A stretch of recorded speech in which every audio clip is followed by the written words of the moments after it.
जिस मर्द के लिए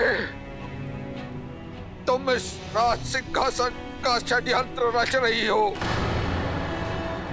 वो कभी भी इस सिंहासन को स्वीकार नहीं करेगा।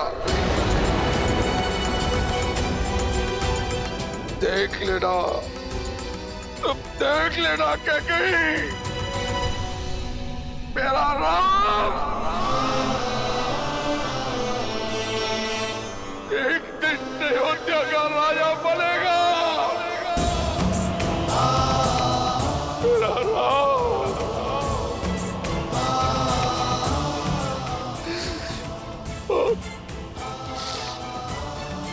और इसके तीनों भाई मेरे तीनों पुत्र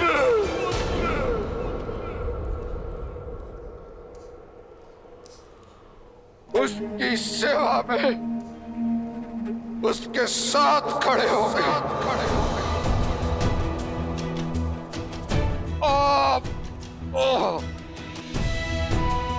मर्यादा और न्याय का मुकुट फिर से अयोध्या के सर पर होगा।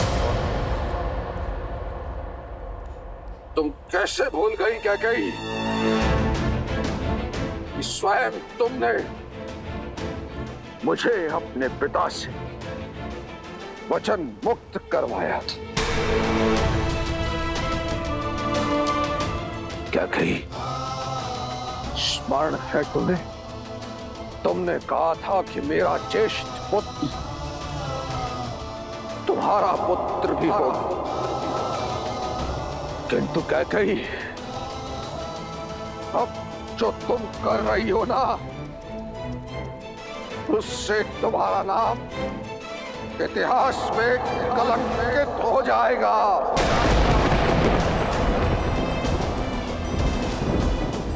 अयोध्या के लिए तुमने जो वर्षों का तप और त्याग किया है कैकेयी, लालच की अग्नि में तुमने उसे एक क्षण में भस्म कर दिया। कैकेयी, देख लेना, तुम्हारी आत्मा को अनंत काल तक मुक्ति नहीं मिलेगी, नहीं मिलेगी मुक्ति।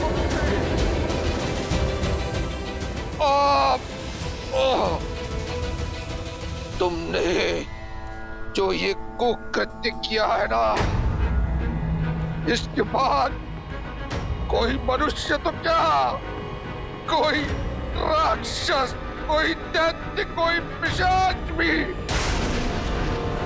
अपनी पुत्री का नाम कैकेयी नहीं रखेगा।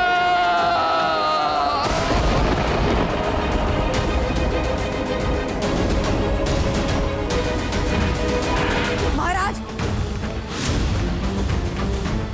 तो राम मुझसे निकट आने का प्रयास भी मत कर रहा। तो ईश्वर से एक ही प्रार्थना है, कभी भी तुम्हारा मुख ना देखूं और ना ही तुम्हारा स्वर सुनना पड़े।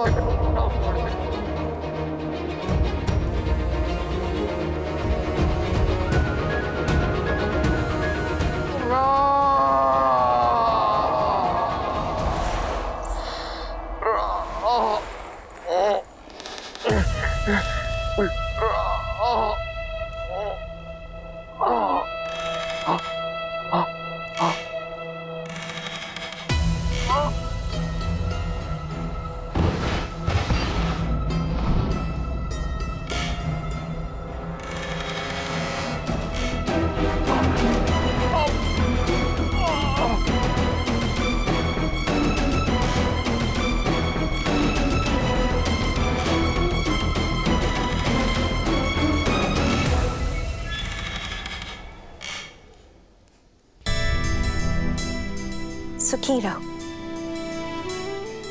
तुलादान के लिए आगे बढ़ो राम। जी माँ। तुम्हारे भार के बराबर स्वर्ण मुद्राएं और आभूषण प्रजा में बांटी जाएंगी। तुलादान एक धन का सूचक ही नहीं, एक होने वाले राजा के लिए संकल्प है कि एक राजा जीवन भर प्रजा का हित और उनका सुख साधेगा।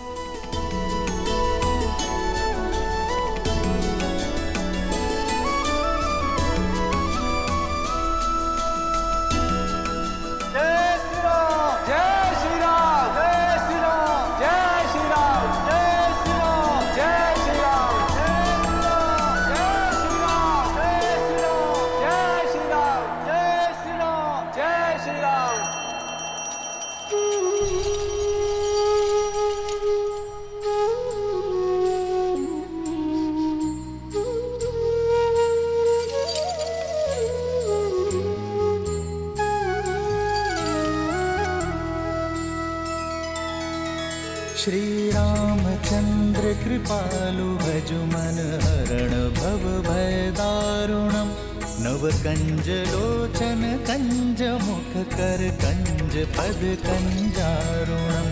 भगवान के अवतार का केवल नहीं गुणगान है, कैसे नारायण बने नर इसका पावन ज्ञान है।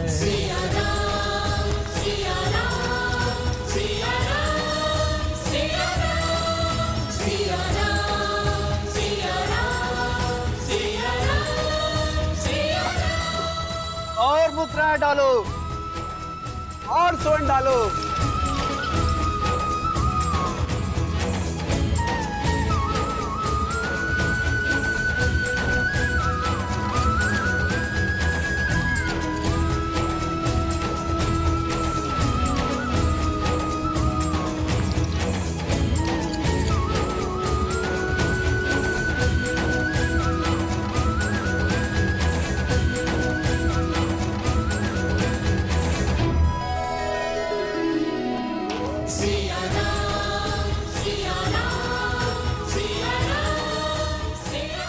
तुला को स्वर्ण से भर दो।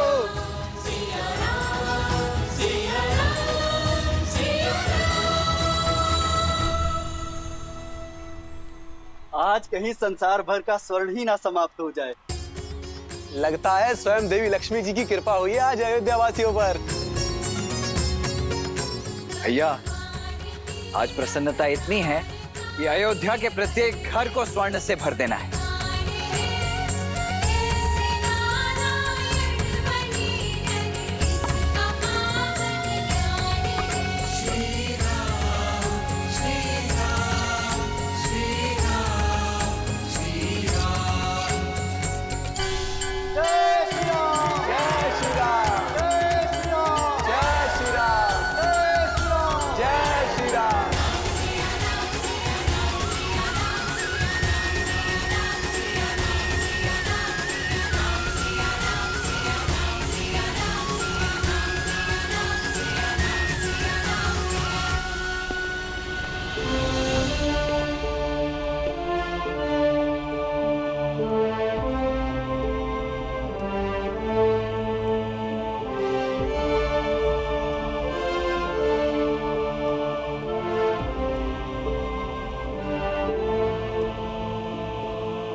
राम, महाराज दशरथ ने तुरंत आपको स्मरण किया है। वो को भवन में महारानी कैकेयी के साथ।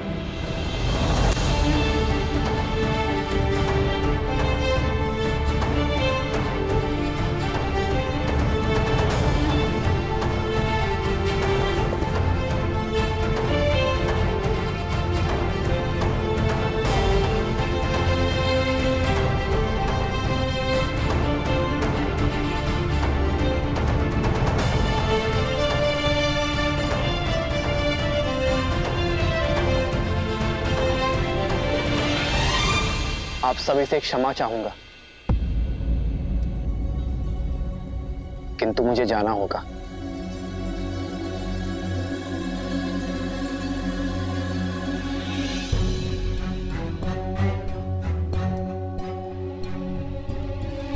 लक्ष्मण,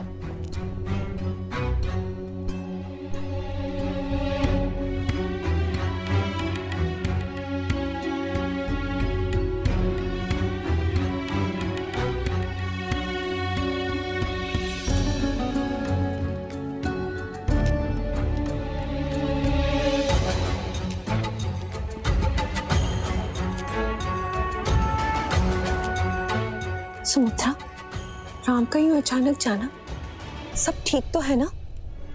पता नहीं दीदी, किंतु अमात्य सुमंत्र बहुत गंभीर दिख रहे थे।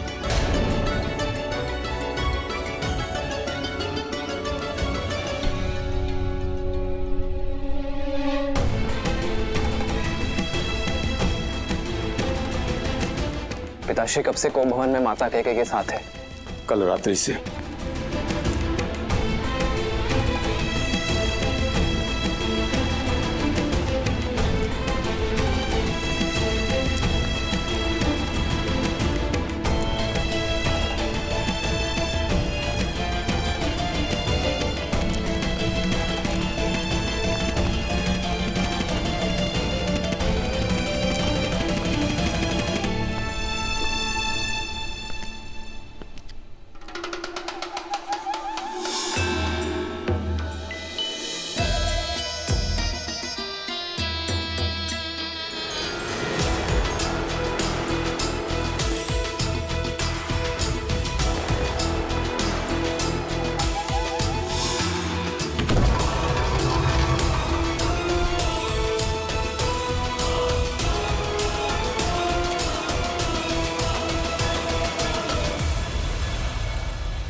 पिताश्री,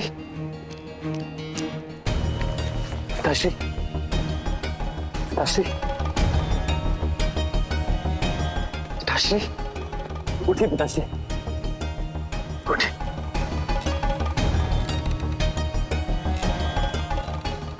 विश्राम करिए पिताश्री।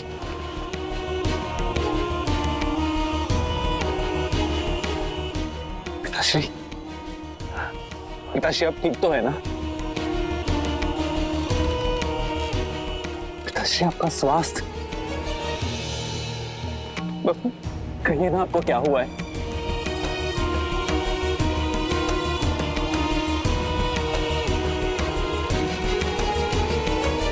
माँ, आप थी ना पिताश्री के साथ,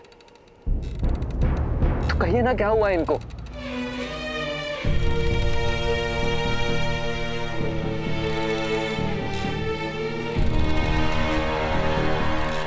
माँ,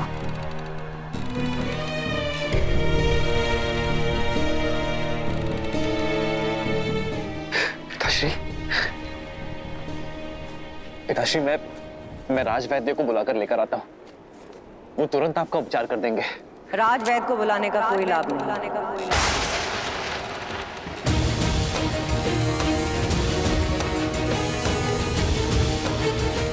इनकी पीड़ा तन की नहीं,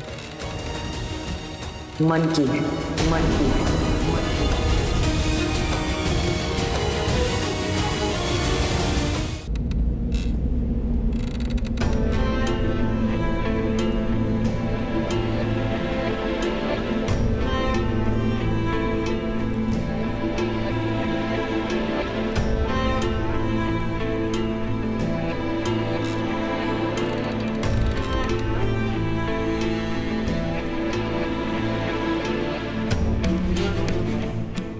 उपचार तो मन की पीड़ा का भी होता है माँ।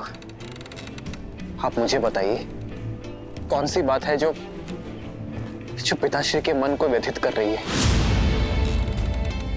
क्या आप दोनों के बीच कुछ मतभेद हुआ है? मैं बात करूंगा पिताश्री से माँ। आपस में बैठकर बात करेंगे तो मतभेद दूर हो जाएगा। मतभेद हल हो सकते हैं, मनभेद नहीं। और वैसे भी इस समस्या का कारण ना तुम्हारे पिताश्री हैं और ना मैं। तो फिर कौन है माँ? तुम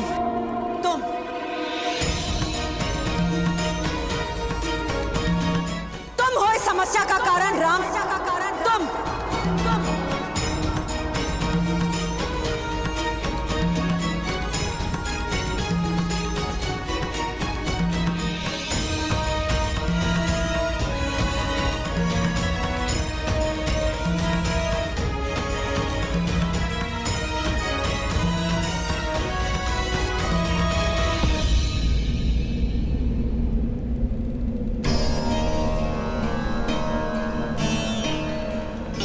ऐसा क्या अपराध कर दिया मैंने माँ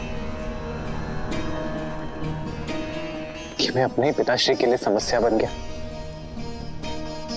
यदि समस्या का कारण मैं हूं,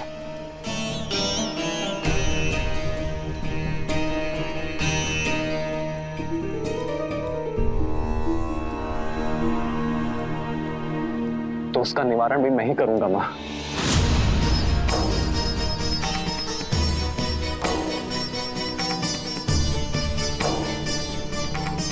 समस्या का कारण तुम अवश्य हो,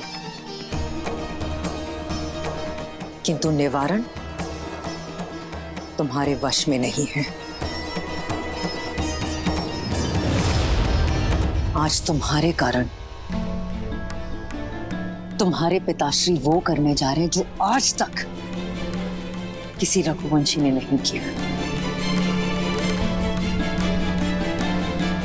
कुल की मर्यादा को तोड़ने का अपराध।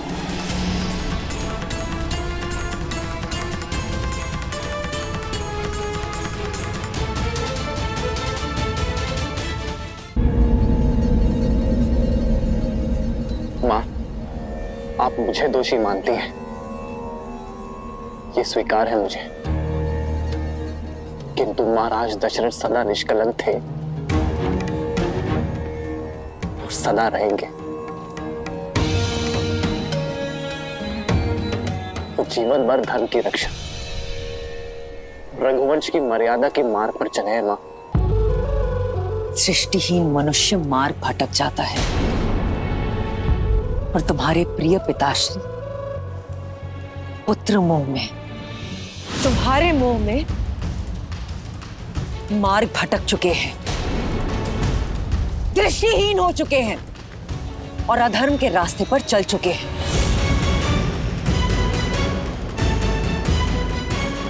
विश्वास नहीं होता? देखो उनकी ओर, देखो।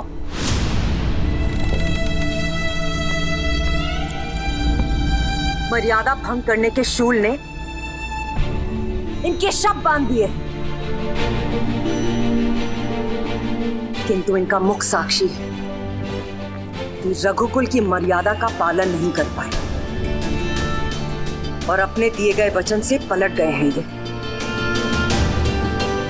पूछो इनसे,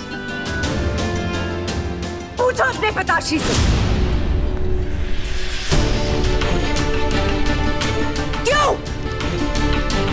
क्यों मेरे बलिदान का मान नहीं रखा जा रहा है? सम्रासुर युद्ध के पश्चात जो 2 वरदान मुझे दिए थे, उनकी पूर्ति करने से क्यों हिचकिचा रहे हैं? पूछो अपने पिताश्री से राम, पूछो।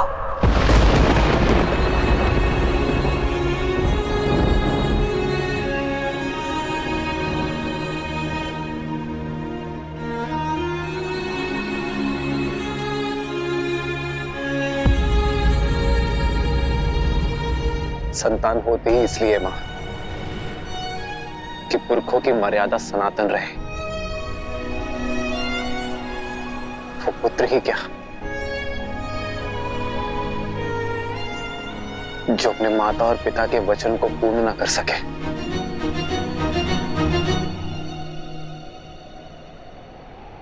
क्या वर मांगे थे आपने मां?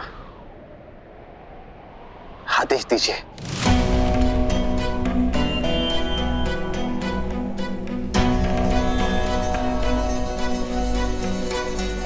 जो पिता नहीं कर पाए वो पुत्र क्या करेगा? फिर भी अगर तुम सुनना ही चाहते हो तो सुन। मेरा पहला वर अयोध्या के सिंहासन पर अब तुम नहीं, मेरा पुत्र भरत बैठेगा।